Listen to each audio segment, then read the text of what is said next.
Shabbat Shalom.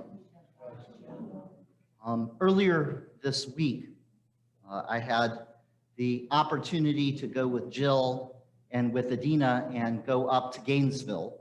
Adina is very excited. She is about a month away from leaving the nest, leaving home, and heading off yet. Thank you. Jane is doing the gator chomp. That's got to be historic at Temple Beth Shalom. So it is amazing when you're taking your kid off to college. She's not there yet, but we want to take her and walk around the campus and do some exploring around Gainesville. And one of the stops, we made a couple of different stops for nostalgia's sake. One was to go to the Japanese steakhouse where Jill and I had one of our first dates, and she actually got to meet my parents.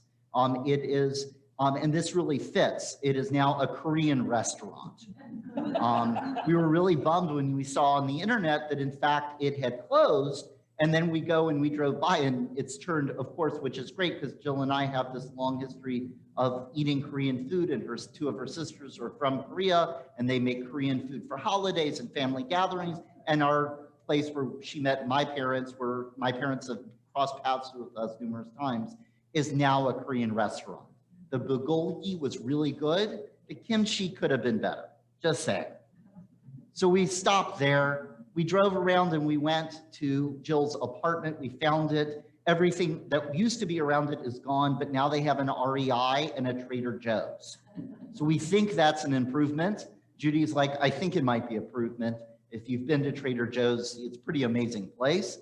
And so we were driving through these places, and I remember being either Adina's age or not much older, and being in those places, walking the campus of Gainesville. We were there with her walking from her dorm and going towards where her classes were. And I'm like, I know this. I remember being this age, and I'm sure I look exactly like I did when I was 19.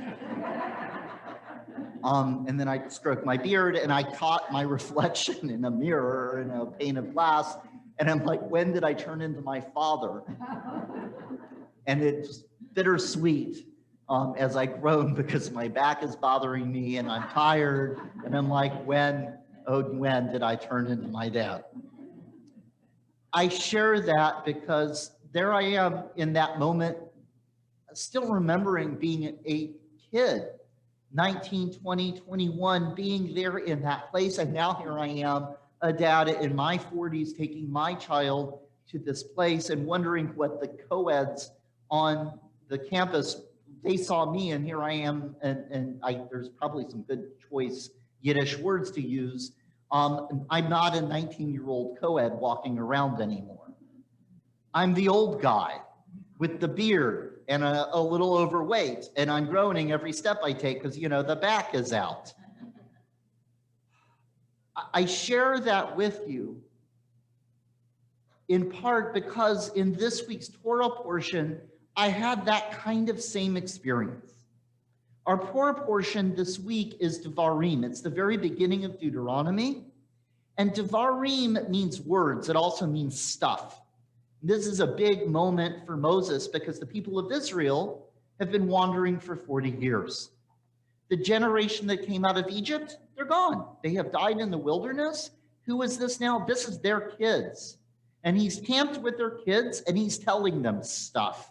He's giving the repetition of the whole story of how they went down to Egypt and got out of Egypt, and the Mount Sinai and the plagues and the water and all of the different issues and the things that happened, the rules and the regulations. He's giving them blessings and curses and warnings and hopes and dreams. He's giving them the whole spiel all over again. Even in section we'll read tomorrow morning, long dissertation on who you should fight with and who you should be friends with and who you should avoid altogether. Moses has a lot to say. But for the first time looking at that, I stopped thinking about the words, about the speech, about the way he was telling the story, about who he was and how he was telling it and how it impacted children of Israel. And the beauty of Deuteronomy as we tell these words is it's both the children of Israel then, but also the children of Israel now. How do we hear all of this stuff, all of these words that Moses said. For the first time in a long time, I started to not think about the words, but a different image, something I just shared with you, popped into my mind. I wonder how those kids who had grown up in the wilderness, who saw their parents and grandparents die and are now ready to charge into this new world in their life, I'm wondering how they saw Moses. You have to wonder, right? He's 120 years old. Can you imagine how gray his beard is? I know we hear that when he dies, he's like full of vigor and life, but he's 120 years old and his face is glowing. And he's kvetching and complaining and warning and praising and all of this stuff going on and on and on through the entire book of Deuteronomy. One has to wonder what those kids, Griffin, do you ever get this where you're sitting there with your dad and he's telling you a story and you're like, okay, old man, you can get to the end of the story now. Tell me the punchline already. Has it ever happened? All the time. I have to wonder about those kids and how they were looking at Moses, glowing and old and long-winded.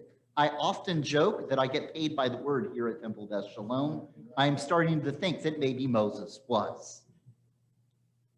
It's a powerful thing. Think about that. Think about how other people see you and how you see other people as you cross paths with them. Because tonight on this Shabbat, as I ask you to think about those kids, and would they have listened? Would they have tuned him out? Would they have discounted what he had to say? Would they have just like, why am I listening to this guy? He's glowing and he's old. Because here is Moses. He's a keeper of memory. He's the one who has the story to tell.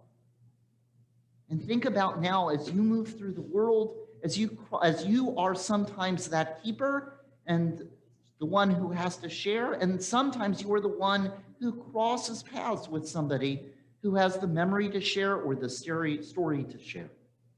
Because on this Shabbat, I'm going to challenge to you, to offer to you that those story keepers, that those memory keepers, they come in all types of shapes and sizes. And sometimes when we meet them, they don't feel familiar. They're not in the usual packages. And it is such a challenge to us as we look at the people who cross our paths. As they start to tell their story, we're like, wait, how do you have this story? It's a challenge to us as human beings. Can we hear the story? Can we tune into the teller? I use the word shamor v'zachor, right? Shamor means to protect, zachor means to memory. Can we do shamor v'zachor to the people who share and the people who offer, especially when they don't fit who we expect to be sharing that memory to us, or who shouldn't be able to share that memory to us? I'm telling you this, and I give you that image of Moses. I give you that image of me in Gainesville, but I want to add a few others. Because I've come across some extraordinary memory keepers and memory sharers. There's a beautiful book called The Cooking Gene by Michael Twitty. It's one of my summer reads. Michael Twitty is Black, he's gay, and he's Jewish. And he is writing his book, The Cooking Gene, is all about his exploration of what it means to be an African American in our era and be able to unpack some of the food experiences of his ancestors who were both enslaved and then free. There's a lot of history of African Americans that have disappeared for a lot of different reasons, very much like what has impacted us with Holocaust, with the Inquisition, with all sorts of moments in Jewish life. And in fact, for Michael Twitty, it was ending up through a few different ways in a Sephardic congregation, learning about Judaism in a Sephardic community that started to give him the tools and the resources and the understanding about how, as he became Jewish, to go back and understand his African American heritage. Really absolutely amazing and beautiful book. But one of the things he does is he shares the story about a woman, because of course he writes books and he does programs, and I'm hoping one day he'll be a presenter here, and people come up to tell him their story. So imagine his surprise when at the end of this program, a woman comes up and she's a Southern lesbian of Scotch-Irish heritage. Okay? Did you follow all that? Southern lesbian Scotch-Irish heritage, and she comes to tell a Jewish story. He's like, wait a second, how do you have a Jewish story? Get this. She's the keeper of the family recipe box, but it's not her family. It belonged to her mother-in-law of her partner, her spouse, who had recently died from breast cancer. So this woman had converted to Judaism, but her wife that she was married to died, and the woman who was Southern Scotch-Irish heritage ends up being the one who holds onto the mother's recipe box, being able to share that family's Jewish culinary memory. Truly incredible and astounding. We never know who the story keeper and the memory keepers are going to be. Some of you might know the story, Serach bat Asher. It's a beautiful piece of Midrash and Torah. If you look at the end of Genesis, Jacob and the whole Mishpocha go down into Egypt. And the only female name that ends up in that list is Serach bat Asher. And then there's a list later in Exodus about the people who come out of Egypt. The only name on the list, 400 years later, only female name on the list, 400 years later, Serach bat Asher. And so what do the rabbis say? Well, she must be the same Serach bat Asher. God kept her alive. Why? Because she is the memory keeper and she is the storyteller. She's the one who tells Moses where Jacob and Joseph's bones are. She's the one who tells Moses what the name is. There are all these incredible stories. And could you imagine if Moses said, who are you? I don't have to listen to you. Because it's only because he listens to Serach bat Asher that the people of Israel listen to him so they can then get out of Egypt. There are all kinds of these storytellers around. And there is, and I will have to figure out how to post it and share it with you in here, but for the folks who are on Zoom at the end of my sermon, I will be glad to share the YouTube link for an absolutely beautiful video. It's called Arthur is at a Shiva, and it's done by an artist named Andrew Choi, who does something, it's called Saint Lennox. And he has this absolutely amazing music video where in the video he is making, and you can guess by his last name of Andrew Choi, he is of Asian descent. But his partner, Elon, is, I'm going to guess, Israeli by the name of Elon. And Elon, his mother, has a challah recipe. And so in this video, Andrew is taking his Asian heritage, which if you've seen videos of Asian milk bread, he takes Asian milk bread and combines it with a challah recipe and is making in this video, showing you step by step how to make this he calls it a fractal challah, which is a mixture between a nice Ashkenazi challah and an Asian milk bread. That's not an Asian milk bread, but find me next week because I'm hoping to make one. But in this video, as he's doing it, first of all, what's the name of it? Arthur is at the Shiva. Here's this Asian guy who's married to an Israeli guy singing a song about the significance of being out in the world, crossing paths with he's out at a bar, and who walks into the bar is a guy named Arthur, and he's like, well, where have you been, Arthur? And I've been at a Shiva. What is that experience for us as we cross paths when somebody says, I've been at a Shiva, and a beautiful song about that experience. But then he also relates, and this is where you see little buzz lines that keep going through. First of all, he asks himself at the beginning, who am I going to make the challah for? And he has this kind of, and Shiva is the end of life, right? And by the end of it, he's saying to himself at the end, he's asking, well, maybe I should have children, and he's holding his little puppy, beautiful, cute little fuzzy dog. And he is asking, maybe I should have children. Maybe I need someone, Asian guy married to an Israeli guy, making a fusion of challah, talking about it. And he then starts talking about, in addition to while he's learning to this, he says, he tells us, aside from making challah and learning baking bread during the pandemic, he says, what are the other things he learned? How to say the hamotzi from memory. Borei pri hagafen, tashlich. And one of my favorite traditions, how to make the noise of the shofar. It's not that I'm religious or anything, he says, but sometimes it's just nice being with people and sharing in the things they value. I've been secretly joking to myself that maybe the real religion was the friends we've made along the way. And so here is this person who has now become this incredible keeper of memory and storyteller. And if you ran into him on the street, he is probably not the one that you would be expecting to share this incredible challah recipe with you, or talk about how he learned Borei pri hagafen, or how the sounds of the shofar were tashlich.